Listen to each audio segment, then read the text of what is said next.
السلام عليكم ورحمة الله وبركاته. اتفرجنا كلنا على الحلقة 185 وشفنا كلنا الحاجات اللي بيعملها فينا المخرج والاستعباط والحاجات اللي شغالة علينا. هنقول ملخص سريع. انا جايب لكم طبعا ملخص للحلقة، اعمل لكم بكرة التحليل. طيب انت جبت لنا ايسان بيكا الاول انها ذكية جدا ومشيت ورا بوران وجولكوتاي لما جم يمشوا وخليتهم مشي وراها، وبعدين عرفت منهم مكان القبيلة. يعني معنى كده انها ذكية جدا. وبعدين تاني ودتنا الحلقة دي ان هي غبية جدا، هي اولوجان سابت ناس عشان ما يعدوش عثمان وما سألتش هم ما جوش ليه. يعني ما قتلهم عثمان ما سألتش هم ما جوش ليه. سابت ناس يحرسوهم من بره وكان عثمان بيتفرج عليها وما سألتش هم راحوا فين. الجنود دي اتقتلت فين؟ يعني الجنود دي اختفت. طب لو اختفت فين؟ ما سألتش لحد ما عثمان وقعهم في الفخ وقتل اولوجان. طيب احنا دلوقتي صوفيا طلعت ذكيه جدا، علاء الدين طلع غبي جدا. المخرج بيلعب بينا، يعني المخرج شايف ان بيستخف بعقلنا كتير جدا.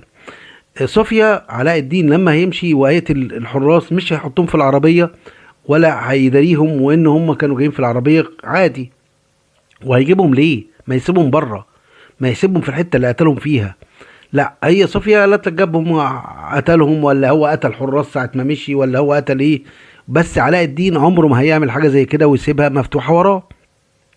يعني المخرج بيستخف بينا استخفاف جامد قوي. في المقابل حليمه افندي عرفت امها واتذكرتها كويس جدا.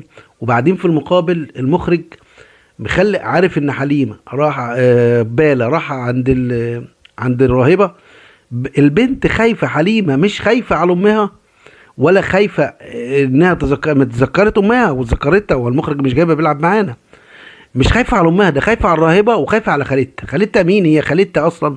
يعني يا عم المخرج انت ناوي تنهي القصه دي امتى؟ يعني انت ناوي تنهيها امتى؟ الحلقه اللي جايه برضو ساعه ما باله هنشوفها في الاعلان بتقول بولينا. مش هتطلع بولينا. زي كم مرة قبل كده، أكتر من 5 مرات يجي قبل كده يجيب هي بتقول أمي وهي ما كنش تقصد الحتة دي، ده بتقصد حاجة تانية. أو عثمان أو بالة بيقولوا أبي وهو ما كنش بيقصد الحتة دي برضو، يعني ولا يقصد حاجة تانية. معرفش المخرج بيستعبط جامد جدا في الحلقات في الجزء ده. أنا قلت لكم ده مش تاريخ. طب أنت اعمل لنا دراما حلوة، اعمل لنا دراما كويسة، اعمل لنا دراما يقتنع بيها العقل عشان نعرف نحلل تحليل حلو. انا مش عايز والله انا مش لاقي حاجه اقولها في التحليل، لان احلل لمخرج بيستخف بعقلنا وبيستخف بعجتنا وبيستخف بينا واحنا قاعدين. يعني البوزداق كمان المؤلف استعبط خالص خالص في الجزء ده. مهتم بالتمثيليه بتاعته التانية.